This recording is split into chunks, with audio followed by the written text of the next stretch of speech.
Good evening. ये हमारी UPPCS की पीवाईक्यू सीरीज़ है, उसमें 2021 के पॉलिटिकल क्वेश्चंस का सॉल्यूशन है। इसमें क्वेश्चन नंबर 5 था, describe the parliamentary committee in the functioning of Indian parliament.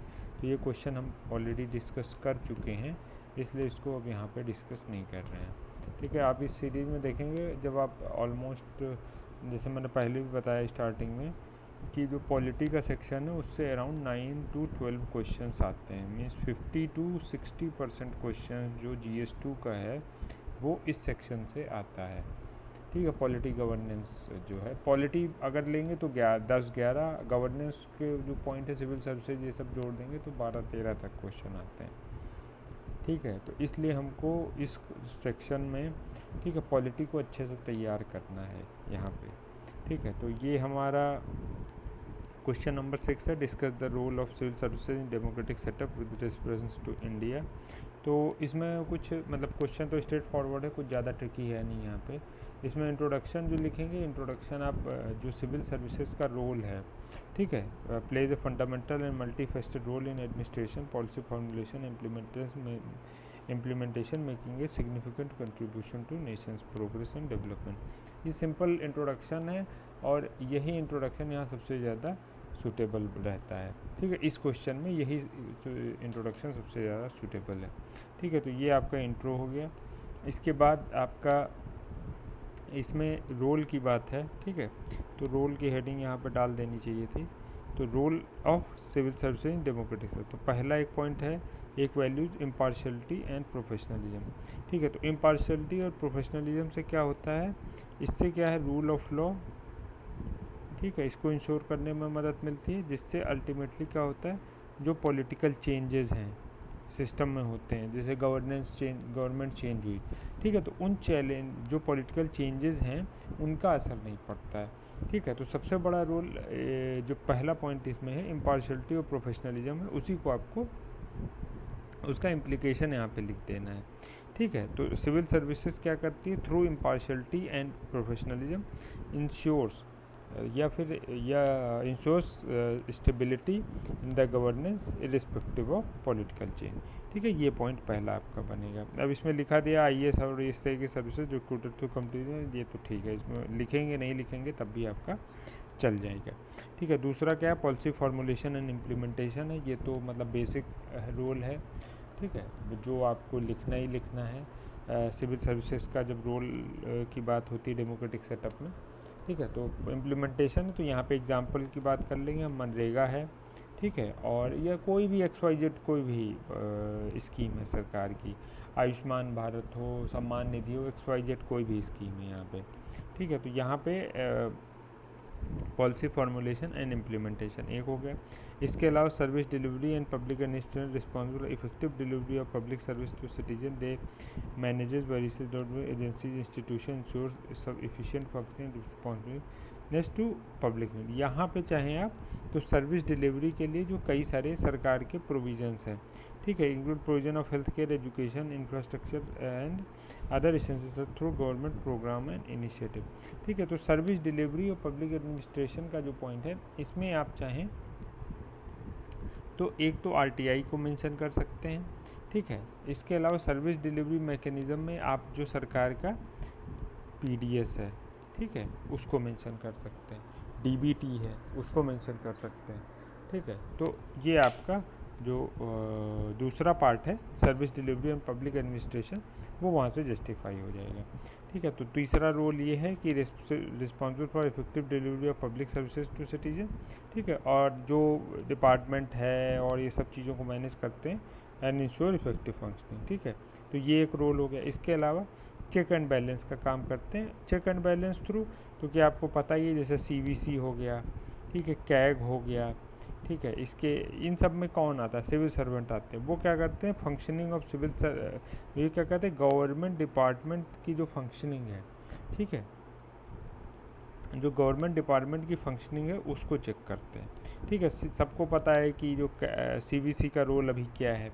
इसके अलावा CAG के रोल के बारे में सबको पता ही है कि जो जितने स्कैम हुए, 2G स्कैम हुआ, कोल स्कैम हुआ, या जो भी स्कैम होते हैं उसको हाईलाइट करने में CAG का कितना बड़ा रोल है, तो वो पार्ट आप यहाँ पे लिखेंगे। ठीक है, तो चेक एंड बैलेंस का मतलब यही है कि जो हमारी एग्जीक्यूटिव ब्रांच है, ठीक है, उसका वो अगर कोई दिक्कत, मतलब कि एग्जीक्यूटिव ब्रांच का जो काम है, ठीक है, वहाँ पे अगर कुछ गलती होती है, ठीक है, तो वहाँ पे क्या है, चेक एंड बैलेंस का मतलब गलती होती तो गलती रोकने में मदद, अगर गलती हो चुकी है पहले, ठीक है, तो उसको आइडेंटिफाई करके हाईलाइट करना, ठीक है, तो उससे क्या होगा, अल्टीमेटली आपका नेपोटिज्म है, ठीक है, करप्शन है, क्रॉनी कैपिटलिज्म है, ठीक है, ये सब चीज़ें क्या है, ये सब चीज़ें थ्रेट होती हैं किसके लिए, डेमोक्रेसी के लिए। तो चेक एंड बैलेंस के थ्रू क्या है, डेमोक्रेसी में स्टेबिलिटी इंश्योर की जाती है, या फिर आप ये कह सकते हैं जो डेमोक्रेसी है उसको मजबूत करने में मदद मिलती है, ठीक है। तो ये पॉइंट आपको यहाँ पे लिखना है, ठीक है, चेक बैलेंस में। इसके अलावा ये पॉइंट आप इजीली लिख ही सकते हैं कि अगर सिविल सर्विसेज है तो local grass root development, local governance, और इसकी जगह आप ग्रास रूट डेवलपमेंट लिख सकते हैं, सिंपल, ठीक है, development. Civil instrumental in local governance and rural, they work closely with the elected representative local to identify priorities, plan development initiative and allocate resources, ठीक है, इफेक्टिवली ऑर्गेनाइज। इसमें दिया हुआ है DDA एंड पंचायती राज, ठीक है, इसमें पैसा के बारे में भी मेंशन कर सकते हैं, ठीक है। तो ये सब जो है लोकल गवर्नेंस या फिर लोकल नीड है, ग्रास रूट डेवलपमेंट है, ये इसमें आपका सिविल सर्विसेज का रोल है। ग्रास रूट डेवलपमेंट क्या है, ग्रास रूट डेवलपमेंट जब तक नहीं होगा तब तक आपकी डेमोक्रेसी जो है स्ट्रेंथन नहीं होगी, ठीक है। तो ये स्ट्रेंथन करने का एक तरीका है, ठीक। तो एक ये पार्ट हो गया, बाकी चूँकि डिस्कस था तो इसलिए थोड़े से चैलेंजेस और रिफॉर्म्स को लिख के एक पैरा लिखा गया। अगर एक्सप्लेन करना होता तो इस सब की ज़रूरत नहीं पड़ती, ठीक है। तो ये मेन जो पॉइंट है इसमें, इनको आप क्लब कर लें। बाकी इसमें चाहें तो और भी आप पॉइंट जोड़ सकते हैं, जैसे इंस्ट्रूमेंट ऑफ सोशल चेंज भी कहा जाता है, ठीक है। जैसे कोई पॉलिसी है सरकार की, ठीक है, तो उस पॉलिसी को जो इम्प्लीमेंट करना है, ठीक है, तो उस पॉलिसी को जब इम्प्लीमेंट करना है जिससे उसमें सोसाइटी में चेंज आए, तो उसमें सबसे बड़ा रोल किसका है, सिविल सर्वेंट का है, ठीक है। तो ये आपका एक पार्ट हो जाएगा। इसके अलावा चाहें तो एक पार्ट इसमें चाहे सर्विसेज डिलीवरी का हो गया है, हालांकि इसके अलावा एक पॉइंट यहाँ पे कैग वाले में ही चाहे थे तो एक पॉइंट आप जोड़ सकते थे, एडमिनिस्ट्रेटिव एडजुडिकेशन का, ठीक है। अगर चाहते तो उसको एक और इसमें जोड़ा जा सकता था कि क्वासी जुडिशियल बॉडी की तरह काम करते हैं, और अगर कोई डिस्प्यूट्स होता है, ठीक है, बिटवीन द स्टेट और सिटीजन, उसको रिजॉल्व करने की मदद करें, जैसे ट्राइब्यूनल्स हो गया, ठीक है। तो इस क्वेश्चन में एक चीज़ का आपको ध्यान रखें, जब भी रोल को आप डिस्कस करेंगे तो साथ में वहाँ पे क्या लिखेंगे, एग्जाम्पल्स क्या हैं, मस्ट हैं, ठीक है। ये एग्जाम्पल्स ही आपको एज दिलाएंगे, वरना ये सब तो कोई भी लिख लेगा, ठीक है। मतलब जो भी लिखने आएगा स्टूडेंट सर्विस डिलीवरी में, सॉरी, ये जो स्ट्रेंथनिंग वाले पार्ट है, ठीक है, डेमोक्रेसी में, या डेमोक्रेसी में जो रोल का कंपोनेंट है, ये कोई बहुत ट्रिकी का क्वेश्चन नहीं है, ठीक है। तो जब ये इसमें कोई ट्रिकी क्वेश्चन नहीं है तो इसलिए इसको जब तक आप स्ट्रेट फॉरवर्ड क्वेश्चन है तो कंटेंट सबके पास हो, तो अपने कंटेंट को थोड़ा सा बेटर कैसे किया जाए, ठीक है। तो एक पार्ट आपको इसमें एग्जांपल्स जो है, जो एग्जांपल्स होंगे वो आपको मदद करेंगे यहाँ पे, ठीक है। तो एग्जांपल्स ऐड करने हैं, और थोड़ा सा कोशिश ये करिए, जैसे मैंने तो पॉइंट में समझाने के लिए बता दिया, जब भी कोई पॉइंट लिखिए तो ऐसा ब्लॉक बना के लिखिए, जैसे ये था लोकल गवर्नेंस एंड डेवलपमेंट, ऐसा ब्लॉक बनाया, ठीक है, जो कि कॉमन है, लोग बनाते हैं। लेकिन जब इसका एक्सप्लेनेशन करिए तो कोशिश करिए छोटे छोटे 2-3 पॉइंट इस तरीके से बना के लिखिए, ठीक है। तो थोड़ा सा प्रेजेंटेशन इसमें आपका और बेटर हो जाएगा, ठीक है। अगर ये नहीं करते तो इस इलिप्टिकल बना के आप दिखा दीजिए पॉइंट, ठीक है। तो थोड़ा सा प्रेजेंटेशन पे भी काम करते रहिए साथ में। बाकी ये तो इस हिसाब से बनाए गए हैं पॉइंट कि कंटेंट जो है सफिशिएंट हो जाए हमारे पास, ठीक है। और ये सब तो इसमें बना पाना थोड़ा सा मुश्किल होता है, इसीलिए जो स्ट्रक्चर का पार्ट है वो जो मैं बताता हूँ उसको आप लोग साथ में नोट करते रहें, ठीक है। एक पॉइंट चूँकि डिस्कस का क्वेश्चन था, तो चैलेंजेस रिफॉर्म में जो भी प्रॉब्लम्स है, पॉलिटिकल इंटरफेरेंस है, रिस्पॉन्सिबिलिटी है, करप्शन है, इनएफिशिएंसी है, ब्यूरोक्रेटिक रिटेपिज्म है, वो सब आप लिखेंगे, ठीक है। और इसके बाद इसके सॉल्यूशन को लेके एक पॉइंट आप उसका लिख देंगे रिफॉर्म में, जैसे डिजिटल इंडिया या डिजिटलाइजेशन ऑफ इंफॉर्मेशन है, ठीक है, और आरटीआई है या इस तरीके के जो एक्ट्स हैं, ठीक है, उनका इम्प्लीमेंटेशन कायदे से किया जाएगा। तो अल्टीमेटली क्या है, ये इसके थ्रू आप किसको स्ट्रेंथन करेंगे, डेमोक्रेसी को, ठीक है। तो ये डेमोक्रेसी आपकी स्ट्रेंथन होगी वहाँ पे। तो ये आपका ये आंसर बनेगा। कंक्लूजन सिंपल है, अपने हिसाब से आप लिख सकते हैं, ये भी लिख सकते हैं बैकबोन ऑफ गवर्नेंस और ये सब ऊपर की समरी लेके, या सिंपल लिख सकते हैं कि जो आपका डेमोक्रेसी है, ठीक है, तो डेमोक्रेसी के जैसे जो पिलर हैं उसमें ये आइडेंटिफाइड पिलर तो नहीं है, ठीक है, पर ये हिडन पिलर है, ठीक है, और जिसके रोल को निगलेक्ट नहीं किया जा सकता, ठीक है। तो ये आप कंक्लूजन बना सकते हैं, थोड़ा अलग सा भी रहेगा यहाँ पे, ठीक है। अगला क्वेश्चन क्या है, the structure of Indian federal but soul is unitary elucidate. Question को इलुसिडेट करना है तो बस स्पष्ट करना है, मतलब एक तरीके से आपको एक्सप्लेन कर देना है।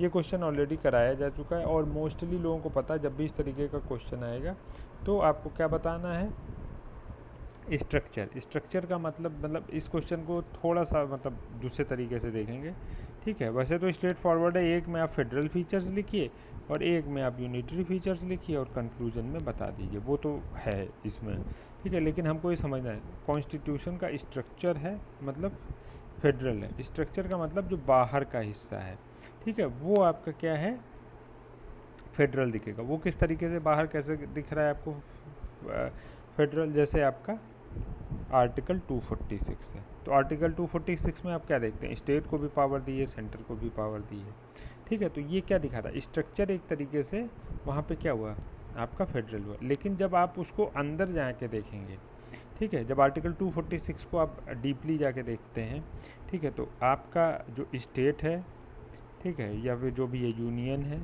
स्टेट है और कंकरेंट लिस्ट है, ठीक है, तीन ही। कंकरेंट लिस्ट यूनियन में तो यूनियन बनाए कोई बात ही नहीं, स्टेट में स्टेट बनाएगा, कंकरेंट में दोनों बनाएंगे, मतलब दोनों बना सकते हैं, यूनियन और स्टेट। लेकिन अगर कोई इस तरीके की सिचुएशन है जहाँ कॉन्फ्लिक्टिंग हुआ तो वहाँ पे कौन सुपरसीड करेगा, यूनियन, तो क्या हो गया, यूनिटरी हो गया। इसके अलावा अगर कुछ स्पेशल जैसे इमरजेंसी की सिचुएशन है, फाइनेंशियल आर्टिकल 360 चल रहा है, आर्टिकल 356 चल रहा है, ठीक है, तो आर्टिकल 352 इन फोर्स में है, तो उस केस में क्या होगा, ऑटोमेटिक स्टेट, उस स्टेट के जो पावर्स हैं वो किसके पास चली जाएंगी, यूनिटरी। तो अल्टीमेटली सोल यूनिटरी है, मतलब कि वो अंतरात्मा उसकी यूनिटरी वाली है, बस बाहर से वो किस तरीके से दिख रहा है, फेडरल के तरीके से। ये इस क्वेश्चन का जो एंगल है इसको आपको मेंशन करना पड़ेगा, और कहाँ मेंशन करना पड़ेगा, ये आपको इंट्रो और कंक्लूजन में इस चीज़ को हाईलाइट करने की कोशिश। इसलिए इस क्वेश्चन को नॉर्मल फेडरल और सोल यूनिटरी वाले एंगल से नहीं लिखा गया है, ठीक है। हालांकि इसमें अल्टीमेटली एक्सप्लेनेशन में वो पार्ट आएगा, पर इस चीज़ को आपको समझना ज़रूरी है कि क्वेश्चन कहना क्या चाह रहा है, ठीक है। तो यूनिटरी सिस्टम क्या होता है वो बता दिया है, फेडरल सिस्टम क्या होता है वो बता दिया, ठीक है। यूनिटरी सिस्टम मतलब से एक सेंट्रल गवर्नमेंट होती है और पावर होल्ड करती है, ठीक है। फेडरल सिस्टम मतलब स्टेट और नेशन और स्टेट के बीच में डिवाइड रहता है, या कह सकते हैं नेशन स्टेट, और इसके साथ कह सकते हैं कि नेशन और जो अदर फॉर्म ऑफ गवर्नमेंट है, ठीक है, उनके बीच में पावर डिवाइड रहती है। तो अपने जैसे नेशन हो गया, यूनियन हो गया, स्टेट हो गया, अब जैसे आपका जो लोकल गवर्नेंस तो वो भी एक पार्ट है वहाँ पे, ठीक है। तो ये हो गया, ये जनरल डेफिनेशन है। India is federal but once the constitution of federation और mention instead what is said India is union of states, ठीक है। तो ये लिखने के लिए लिख दिया, नहीं भी लिखेंगे तो कोई इसमें दिक्कत नहीं। इससे बेटर ये पार्ट जो लिखा हुआ है, federal in structure but soul is unitary, ठीक है। तो the structure of Indian constitution is federal, ठीक है, which is evident from following point, ठीक है। It divide the power between the central state government, key feature of federalism include the division of power outline in 7, जो मैंने बताया article 246 which list subjects under the exclusive jurisdiction of either central और state government. तो ये हो गया। India has by cameral legislature at the national level, ठीक है, and at least unicameral legislature at each state, ठीक है। तो ये थी क्या दिखा था भाई, स्टेट की अपनी गवर्नमेंट है और भाई हमारे पास सेंट्रल में अपनी गवर्नमेंट है, इसीलिए इसमें बाकी चीज़ें वो रिजिड है और रिटर्न है वो सब नहीं लिखा गया है इसीलिए, ठीक है। इसीलिए इसमें फेडरल स्ट्रक्चर की बात में ये वाले पॉइंट डाले गए हैं, ठीक है। Each level of government has a own domain of authority with the defined role and responsibility. Already मैंने आपको ये समझा दिया है, ठीक। अब आते हैं यूनिटरी सोल की बात। Unit despite the federal structure the constitution execute the several unitary feature, ठीक। आर्टिकल 246 में आपका ऑलरेडी कंकरेंट लिस्ट है।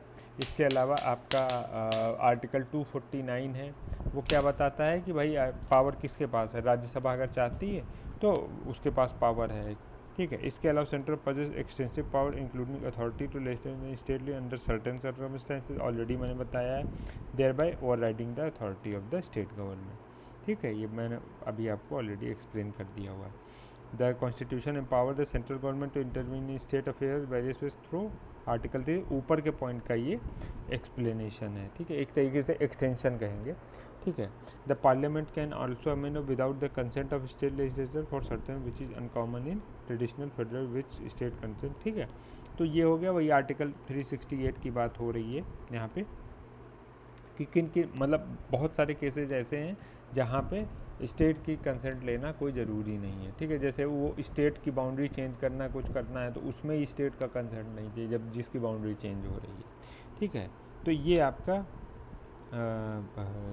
जो यूनिटरी सोल का एंगल है वो यहाँ से हाईलाइट हो गया, ठीक है। और इसमें एग्जांपल क्या है, ये ऊपर के पॉइंट है कि जैसे यूनियन लिस्टिंग सब्जेक्ट ये है which are exclusive unitary cater certain की, ठीक है, रेजिडरी पार है and 3 list are vested in further enhancing its authority, ठीक है। आर्टिकल 249 की बात है ये residuary part the constitution provide single integrated unit for the entire with the Supreme Court the centralize judicial hand of the, ठीक है। ये actually में अपॉइंटमेंट की बात है, अपॉइंटमेंट का मतलब कि रिकमेंडेशन आती है वहाँ पे अपॉइंट करने की बात हो रही है, ठीक है। ऑलरेडी ऊपर के पॉइंट से आपको समझ में आ गया होगा क्वेश्चन की ये डिमांड है क्या, ठीक है। अब यही लिखा है while the constitution federalist the dominance of central government in several aspect of governance reflect the unitary this balance between the federalism and unitarism. अब आप ये शुरू की 2 लाइन अगर चाहें तो आप स्किप भी कर सकते हैं, ठीक है, ये आप स्किप कर सकते हैं, पर यहाँ आपको ये पॉइंट जरूर लिखना है कि the balance between the federalism and unitarism is unique feature of Indian constitutional system which is design to accommodate the diverse need of country while ensuring the unity and integrity of nation, ठीक है। ये हमारा ये question बना दूसरा वाला। ये अच्छा क्वेश्चन है, देखने में इजी, मतलब देखने में बिल्कुल स्ट्रेट फॉरवर्ड लग रहा है, लेकिन जब आप इसको लिखने जाएंगे इसके हिसाब से तो ये थोड़ा सा दूसरे तरीके से निकल के आता है क्वेश्चन, ठीक है। तो इसमें मतलब लिखने हमें वही पार्ट है, पर क्वेश्चन के हिसाब से जो कंपोनेंट निकालने हैं हम उसको अपने हिसाब से यूज़ करेंगे, और यही इस क्वेश्चन की डिमांड है, ठीक है। ये हमारा डे नंबर ये 2021 का 2 क्वेश्चन हो गए। इसके बाद इसमें 1 और 2 3 4 क्वेश्चन और हैं क्योंकि उस साल अराउंड 11 क्वेश्चंस के आसपास आए हुए हैं आपके, ठीक है। इस जो पेपर था इसमें GS2 का पॉलिटी वाला, तो 11 क्वेश्चन के अराउंड आए थे, ठीक है। तो ये क्वेश्चन है, इसको आप लोग देख लीजिए, और कोई डाउट हो तो ऑलरेडी कमेंट सेक्शन में पूछ लीजिए। ये जो भी मतलब मैंने आंसर्स बनाए हैं यहाँ पे, इसकी जो PDF है वो मैं ग्रुप में अवेलेबल करा दूँगा जैसे मुझे टाइम मिलेगा, ठीक है। और कोई डाउट हो तो उसको आप ज़रूर पूछिए, ठीक है। Thank you.